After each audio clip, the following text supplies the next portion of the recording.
And welcome back, everyone. Special birthday one. I maybe should stop doing the birthday requests. I'm still going to take them if you give them, but it gets to the point where every month I'm like, okay, a birthday request is coming. Crap, I skipped this. I was like, are you going to do my request? What am I? Oh, crap. So, CJM. Yeah, your request for Gilgamesh versus Doctor Doom. So these are two very powerful, very arrogant, very, confident in themselves individuals with powers in their own world, equivalent to kind of gods in many ways. Doom is obviously the leader of Latveria, and the prime antagonist, oftentimes, the Fantastic Four. He's a super genius, capable of competing with the likes of Reed Richards, who in many instances is the smartest man in the multiverse. He is a master of technology, using Doom bots as dummies, able to manipulate robotics, having multiple different forms of technology, including that.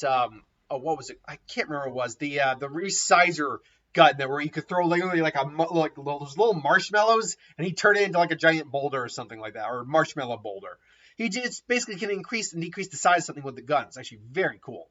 Uh, Firing off electricity, energy blasts, although I don't know how skilled he is at this point in time, he is or was a candidate for Sorcerer Supreme, being highly proficient in the mystic arts and combining it with his technology.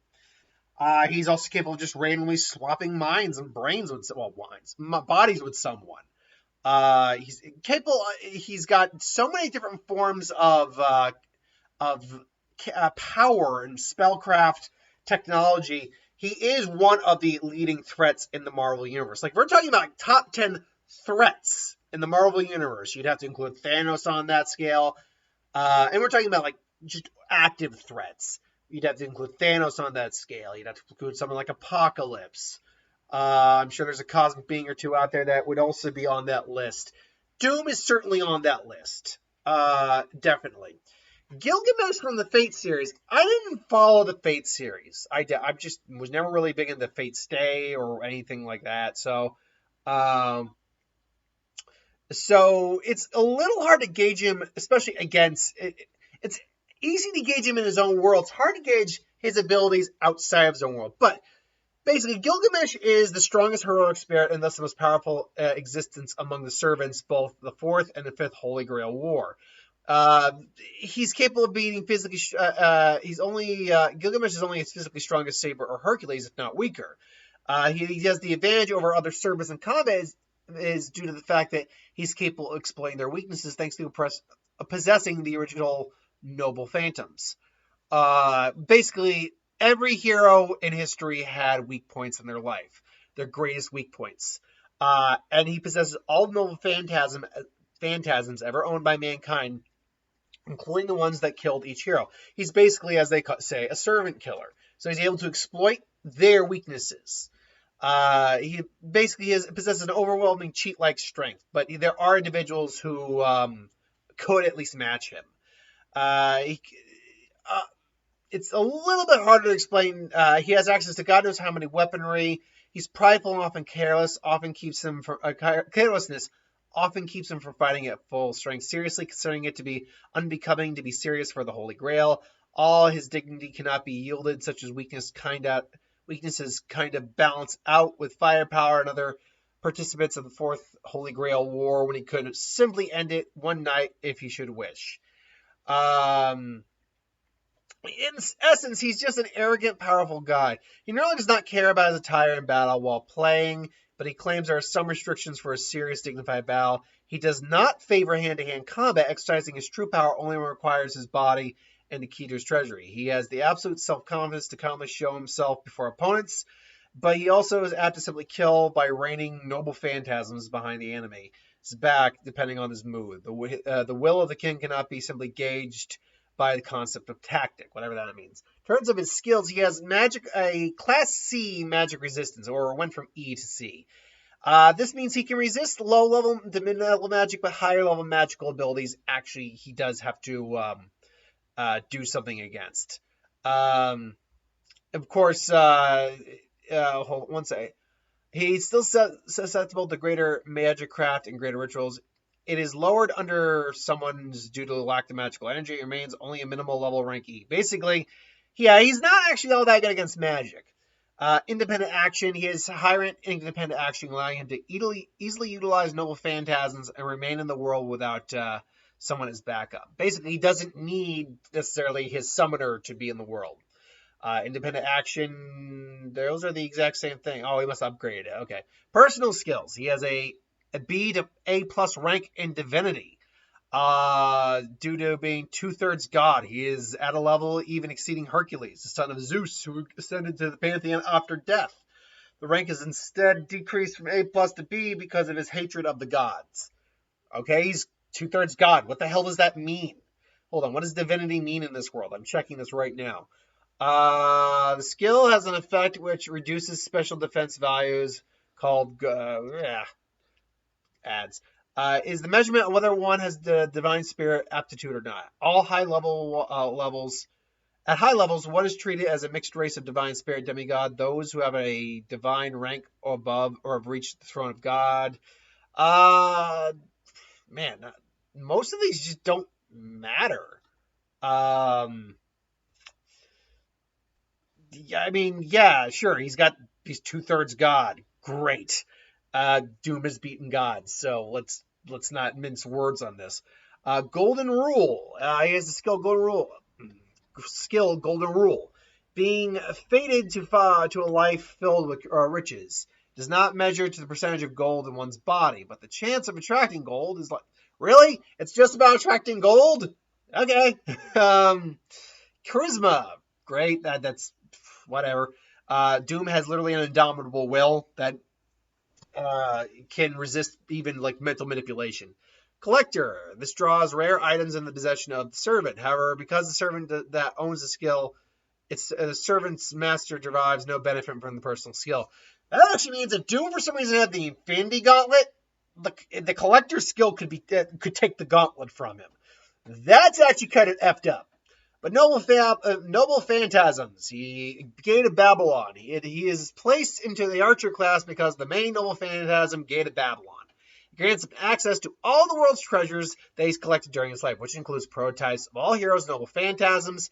He can launch them as his strongest arrows towards his opponent, while he may sometimes choose to wield them as regular weapons. He mainly fights by raining down overwhelming amounts of weapons as opponent. Each of them fired with Godspeed and Fatal Power. Saber weakened Shiro's servant believes the only way to stand a chance against them is taken down before he gets serious and uses it. If he had a natural weak point besides his tenacity to not fight seriously, it would be that he's not a master of his weapons. He's not a wielder who mastered his weapons to the limit, leaving some room for counters like so forth and so on.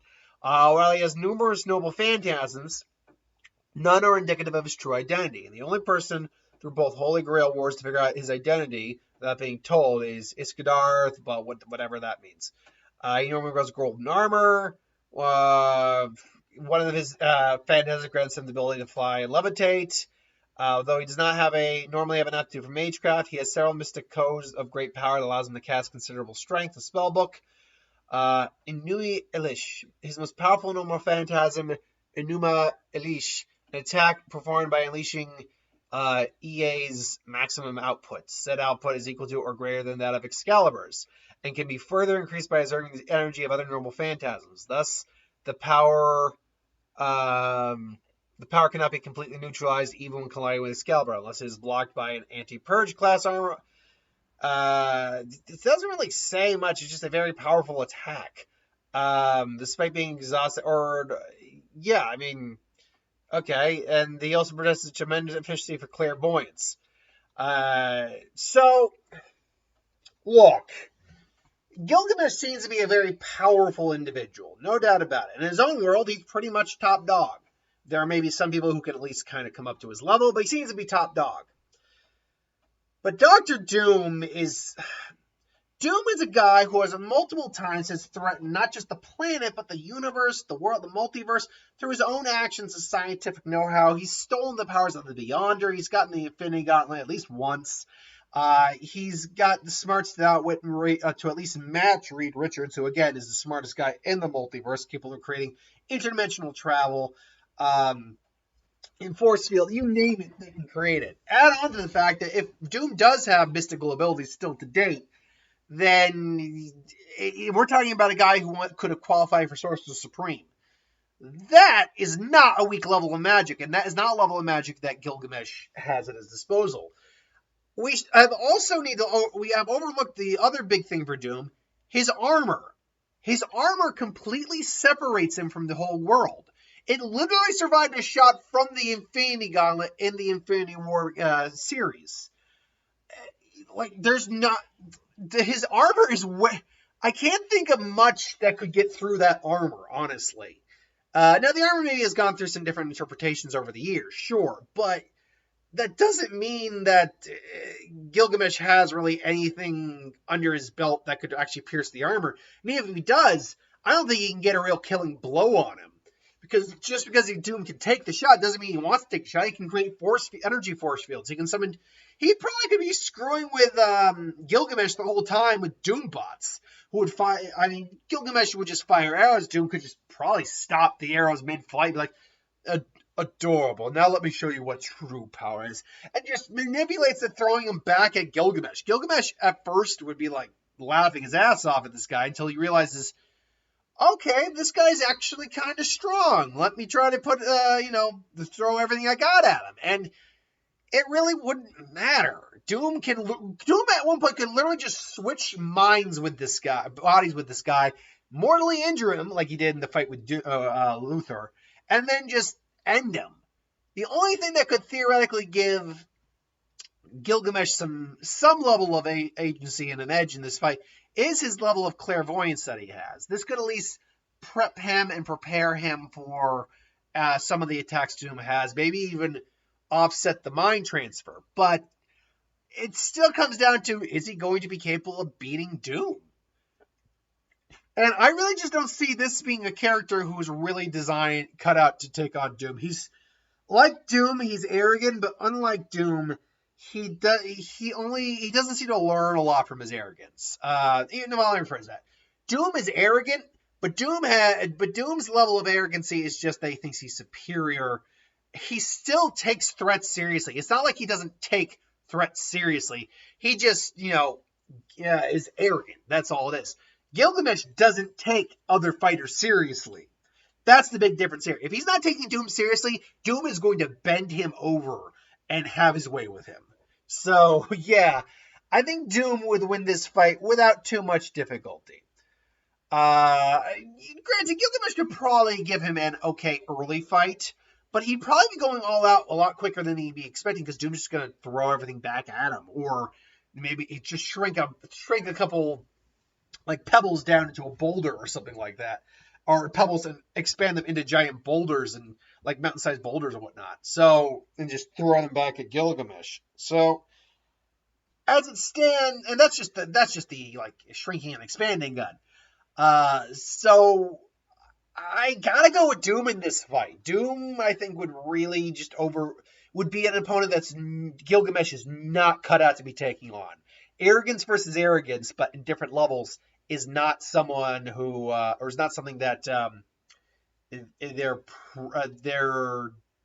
is not a fight that's one of those people wants to be in. So yeah, I'm gonna go Doom in this fight. But who do you got, Gilgamesh or Dr. Doom? Let me know in the comments below. But until then, thanks for watching. Happy birthday, CJ, and I'll see you folks on the next one.